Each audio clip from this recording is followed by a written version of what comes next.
मैंने नादर की तरफ इशारा करके प्रीतो भाभी को कॉल मिला दी। प्रीतो भाभी से हेलो हाय करके मैं विश्वास सिंह से बात करने लगा।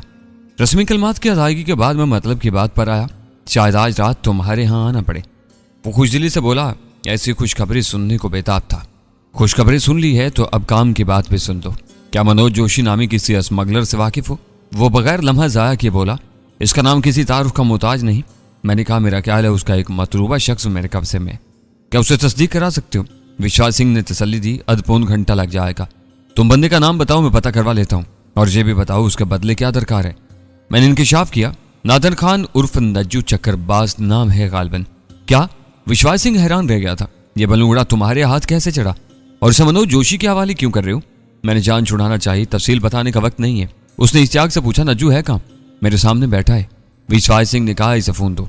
मैंने बादल नखास्ता फोन नादर खान की तरफ बढ़ा दिया। उसके चेहरे पर परेशानी मुतरशद थी। उसे ये मालूम ना था कि मैं किससे बात कर रहा हूँ, अलबत्ता मेरी यकतरफा गुफ्तगू भी उसकी घिघी बंधाने को काफी थी। वो खाने की भी 2-3 नवालों से ज्यादा नहीं ले सका था। लोरा बज़ाहिर टीवी की तरफ मुतवज्जा थी, मगर दर पर्दा नादर खान पर नजर रखे हुए थी।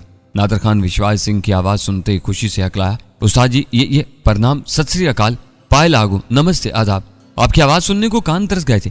जी की या को लंबा खींचते हुए वो एक ही सांस में मुख्तलिफ मजाहब का सलाम कहता गया और फिर विश्वास सिंह का जवाब सुनकर रूहानसा हुआ, उस्ताद जी, गलती मेरी है, बस एक बार मुआफी दिला दें। मेरे अब्बे दादे पर दादे बल्कि उस्ताद की भी तोबा, जो सफीफा पर बुरी नजर भी डाली। शायद विश्वास सिंह ने वाकया जानने में दिलचस्पी जाहिर की थी। क्या वो तफसील बताने लगा? हैरान कुन तौर पर उसने जरा भी हेर फेर नहीं की थी। शायद मेरी वजह से चक्करबाजी से बाज रहा था।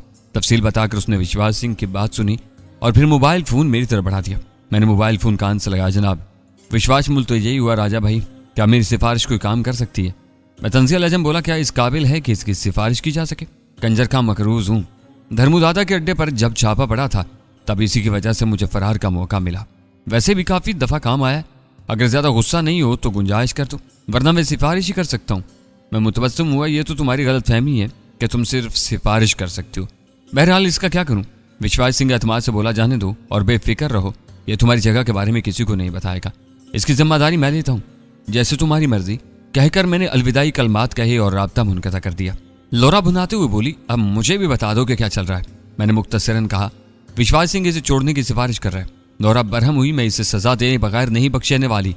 मैं विश्वास सिंह को जुबान दे चुका हूँ, मुझसे मशवरा किए बगैर वो भी पर गई। क्या यह खफा होने की बात है? मैंने बेजारी जाहिर की। फुशाकी हुई और अब भी बताने की क्या जरूरत थी? मैं चिल्लाता हुआ बोला, विश्वास सिंह ने कहा है इसे छोड़ दो। मैं भी यही चाहता हूँ, अगर तुम्हें कोई एतराज है तो जो मर्जी आए करो। वो तंजिया लजम बोली, चंद लम्हे पहले तुम्हारा कोई और इरादा था, या विश्वास सिंह के कहने पर इसका गुनाह हल्का हो गया। मैंने सफाई दी, दुनिया का कोई भी कानून इरादे पर सजा नहीं सुना था। अगर यूं होता तो मुझे मनोज जोशी का सहारा न ढूंढना पड़ता। तुम्हारी बकवास नहीं सुनना। नाराजी से कहते हुए उसने तकिए पर सर रखकर आंखें मूंद ली। नादर खान के हाथ खाना खाने को आजाद कर दिए गए। मैंने उसे पांव की रस्सी खोलने का इशारा किया। उसने जल्दी से पांव आजाद किए और पिंडलियों को मसल कर खड़ा हो गया। मैंने दस्तावा 30 बोर उसकी जानिब उछाला। तुम आजाद हो, अपना सामान उठाओ और गायब हो जाओ। शुक्रिया राजा साहब, और हो सके तो मुझे माफ कर देना।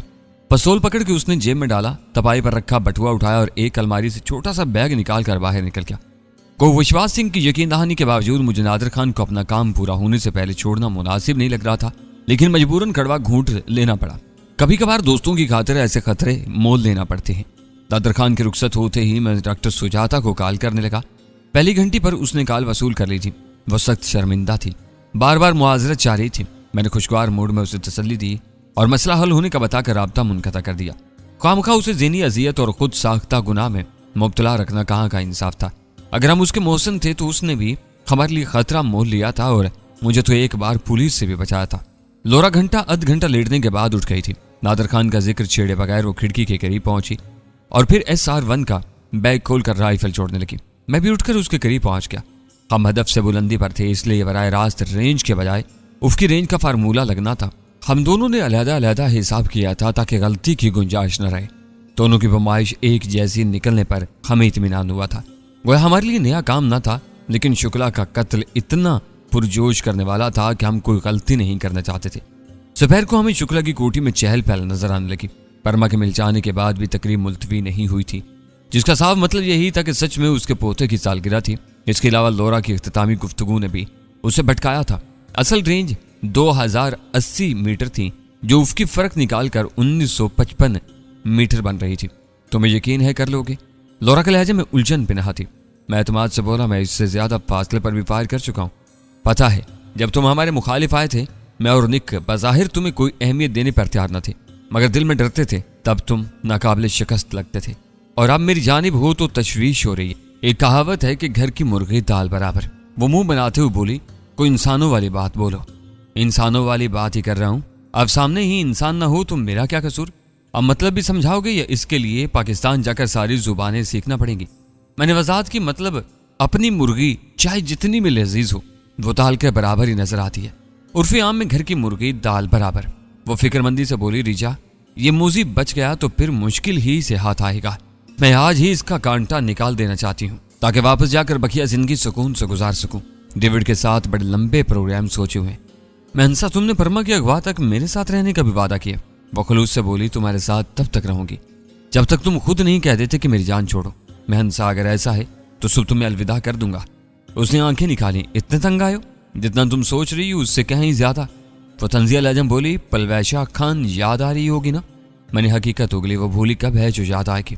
उसने मुंह बनाया, मुकालमे के अलावा भी कुछ आता है? मैं तुर्की बा तुर्की बोला, जो ना माने उसे जबरदस्ती कुछ तस्लीम करवाना हमाकत कहलाती है। हमारी नोक झोंक के दौरान अंधेरा छा गया था। कोठी के वसीर सब्ज़ाजार पर चहल पहल शुरू हो गई थी। मौसमों का तगय्युर और तबद्दुल अल्लाह पाक की मर्जी और मंशा के तहत काम करता है, लेकिन दौलत वाले अपने लिए गर्म को सर्द और ठंड को हिद्दत में तब्दील कर लेने का हुनर जानते हैं। एक खूबसूरत रंग का बड़ा सा शामियाना लगाकर आरजी छत कायम की गई थी। पहले तो शामियाना लगने पर हमारे दिल धड़के कि शामियाना गोली की न सही नजरी आड़ पैदा कर सकता था, और जब हदफ नजर ही ना आता तो मैं फायर कैसे करता। मगर खैरियत रही कि शामियाने की बुलंदी काफी ज्यादा थी, इसलिए दीवार के ऊपर शामियाने की छत के दरमियान बहरहाल इतनी जगह खाली थी कि आधे से ज्यादा सब्जाजार नजर आ रहा था। आज पौन घंटे में काफी लोग जमा हो गए थे और फिर तकरीब का आगाज हुआ।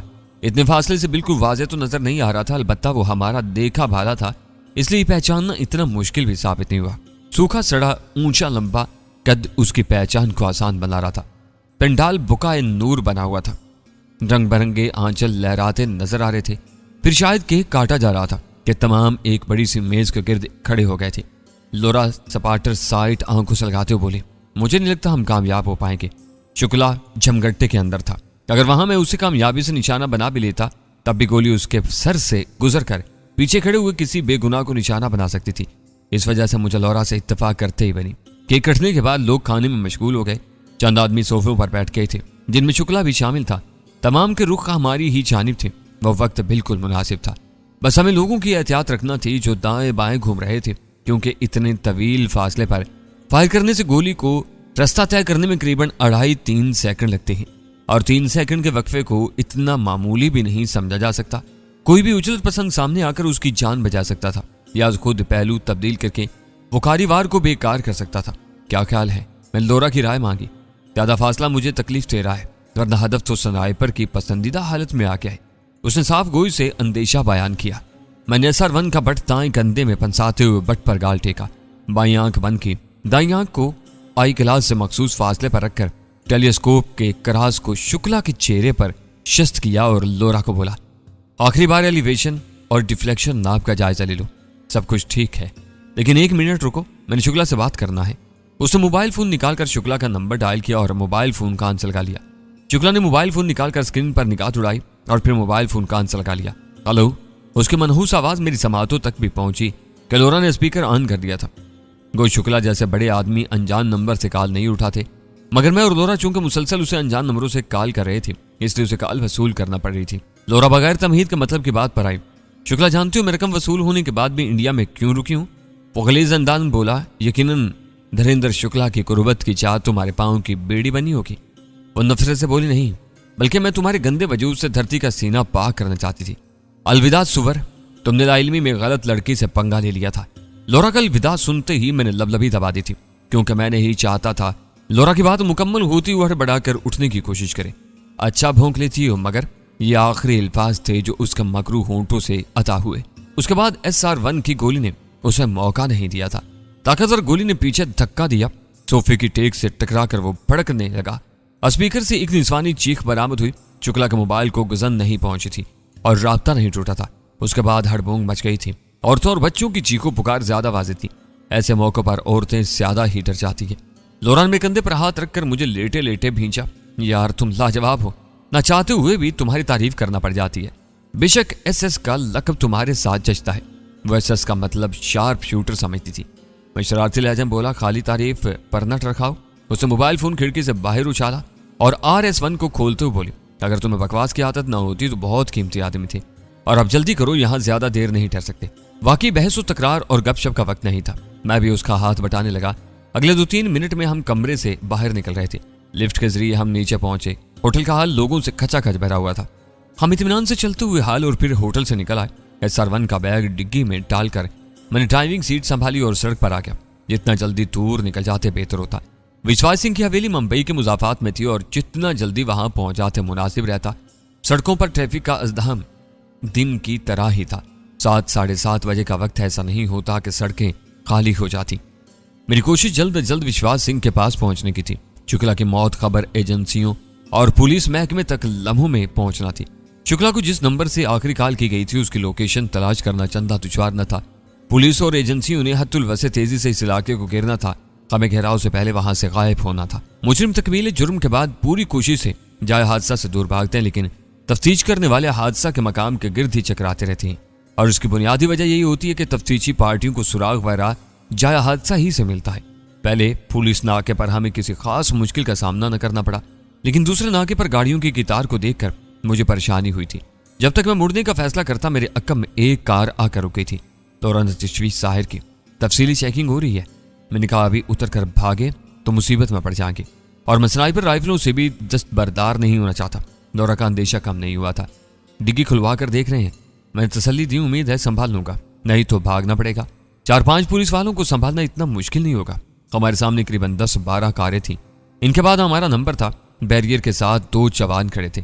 डिग्गी की तलाशी सिर्फ एक जवान ले रहा था। 2 पुलिस वाले अपने सीनियर के दाएं बाएं यूं खड़े थे जैसे उसकी हिफाजत पर मामूर हूं। एक सब इंस्पेक्टर छोटी सी मेज के अक्कम में विराजमान काल पर बात कर रहा था। चलो डिग्गी खोल। पुलिस सिपाही बराह रास्त कार की डिग्गी की तरफ चला गया। तैयार रहना। दौरा को इशारा करके मैं उतर गया। चुपकर डिग्गी में चाबी लगाते हुए मैंने 2000 वाले 3 नोट सिपाही के हाथ में पकड़वा दिए। गला खनकारते हुए उसने अपने सीनियर पर नजर डाली। पैसे जेब में मुंतकिल करते हुए आवाज बुलंद बोला, ठीक है जाओ। पिला छुबा 6000 उसकी तवक्का से भी ज्यादा थे। इसकी बला से डिग्गी में क्या था, वो पकड़ लेता तो सब कुछ सब इंस्पेक्टर की जेब में जाता और उसे चंद 100 से ज्यादा वसूल ना होता। मैं वापस आया। लोरा ड्राइविंग सीट पर बैठ गई थी। मुझे देखते ही दोबारा अपनी सीट पर मुंतकिल हो गई। इतनी जल्दी जान छूट गई। मैंने फलसफा बिगाड़ा, वाकफियत होना चाहिए, देर नहीं लगती। उसने हैरानी जाहिर की, पुलिस वाला तुम्हारा वाकिफकार था? मैं हंसा, मेरा तो नहीं, अलबत्ता महात्मा गांधी का पुराना वाकिफकार है। उसकी तस्वीर देखते ही नरम पड़ गया। पाकिस्तान में बाबा कौम हजरत कायद आजम मोहम्मद अली जिन्ना की तस्वीर का एहतराम करने वाले करोड़ों मिलेंगे, और इंडिया में जनाब महात्मा गांधी के। लोरा ने कहका लगाया, सीधी तरह कहो ना रिश्वत दी है, और मैं कंधे उचका कर रह गया था। घंटे डेढ़ बाद हम मसरूफ सड़कों से निकल आए थे। 9:15 होने को थे जब हम विश्वास सिंह की हवेली के करीब पहुंचे। मैंने उसे रास्ते ही में कॉल करके मुतल्ला कर दिया था। वो अपनी हवेली के बाहर हमारी इस्तकबाल को मौजूद था। मुसाफिर और रस्मी कलमात अदाई के बाद कहने लगा, जिगर तुम्हारे लिए एक वाकिफकार के फार्म हाउस पर जगह तैयार कर दी गई। वहां प्रताप सिंह तुम्हारी खिदमत करेगा। इसने करीब खड़े हुए एक मजबूत जुस्से के सिख का तारुफ करवाया। तो इजाजत दें। मैंने अलविदाई मुसाफिर को हाथ आगे किया कि वहां ठहरना मुझे भी मुनासिब नहीं लग रहा था। मुझे बाजू में भरकर वो बशाशत से बोला, कोई परेशानी होती है तो अपनी भाभी के नंबर पर इतला कर देना, बेफिक्र रहो। मैं ड्राइविंग सीट पर बैठ गया। प्रताप सिंह के पास अपनी जीप थी। वो हमारे आगे आगे चल पड़ा। मजीद घंटा पौन घंटा पक्की सड़क पर चलने के बाद हम कच्चे रास्ते पर उतर गए। 20 मिनट कच्चे रास्ते पर भी लग गए थे। आखिर हम एक फार्म हाउस के सामने पहुंचे। चौकीदार ने पहचान कर दरवाजा खोल दिया था। गाड़ियां वसी हाथे में खड़ी करके हम नीचे उतर आए। रायशी इमारत की तामीर में पुख्ता ईंटें इस्तेमाल की गई थी। तर्ज तामीर जदीद था। इमारत का रंग और रोगन भी नहायत उम्दा था। प्रताप सिंह की माहियत में चलकर हम अंदर दाखिल हुए। हमारे लिए अलग-अलग कमरे तैयार किए गए थे। शायद इस बारे विश्वास सिंह पहले से हदायत दे चुका था। ताज़ा दम होकर हम खाना खाने लगे। लोरा बोली, तुम्हारी लाडली का बखेड़ा ना होता तो मेरा काम तो मुकम्मल हो गया था। मैं रुखाई से बोला, मेरी लाडली के लिए तुम्हें परेशान होने की जरूरत नहीं।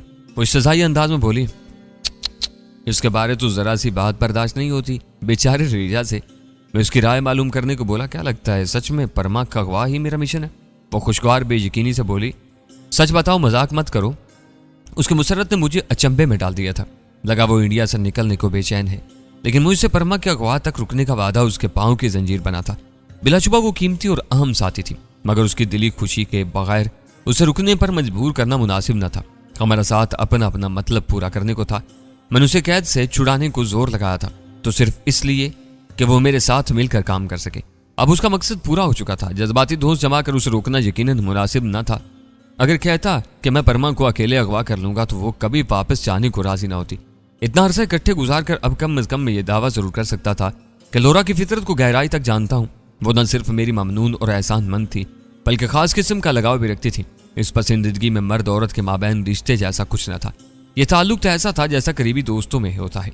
सरदार खान, तसव्वुर साहब, अलियास, शहजाद, अवैस वगैरह मेरे ऐसे दोस्त हैं जिन्हें हमेशा मेरी फिक्र होती है। वो मेरी खुशी में खुश और गम में उदास हो जाते हैं।